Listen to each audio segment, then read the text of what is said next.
മാസമാമോനെ ഉമ്മമാരെ സഹോദരിമാരെ റജബ് വദാ കഴിഞ്ഞു, ശഅബാനും തീരാൻ പോവുകയാണ്, റമദാൻ പടിവാതിൽ വന്ന് നിൽക്കുകയാണ്. പടച്ചവനെ ഒരുങ്ങിയോ, തയ്യാറായോ? റജബ് മാസമെത്തുമ്പോ ഉമ്മ വീട് വൃത്തിയാക്കുമായിരുന്നു, പരിസരം വൃത്തിയാക്കുമായിരുന്നു. എന്റെ ഉമ്മ വീട് റെഡിയാക്കുന്നത് മോളെ റമദാൻ വരുന്നു, മോളെ റമദാൻ വരുന്നു, മോളെ റമദാനിനെ സ്വീകരിക്കാൻ റജബ് മാസത്തിലെ നിന്റെ വീടും നിന്റെ ഉമ്മ ഒരുക്കുമായിരുന്നു. റജബ് കഴിഞ്ഞു പെങ്ങള്, ശഅബാൻ 15 വരാൻ പോവുകയാണ്, ബറാഅത്തിനാവ് വരാൻ പോവുകയാണ്. ഇത് നബിതങ്ങളുടെ മാസമാണ്. നബിതങ്ങൾ തന്നെ പറഞ്ഞിട്ടുണ്ട്, റജബിന്റെയും റമദാനിന്റെയും ഇടയിൽ വരുന്ന മാസമാണ് ശഅബാൻ. അത് ജനങ്ങളും മറക്കുന്ന മാസമാ, അത് ജനങ്ങളും മറക്കുന്ന മാസമാ.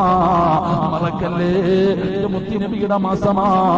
നബിതങ്ങൾ റമദാൻ കഴിഞ്ഞാൽ ഏറ്റവും കൂടുതൽ നോമ്പ് പിടിച്ച മാസം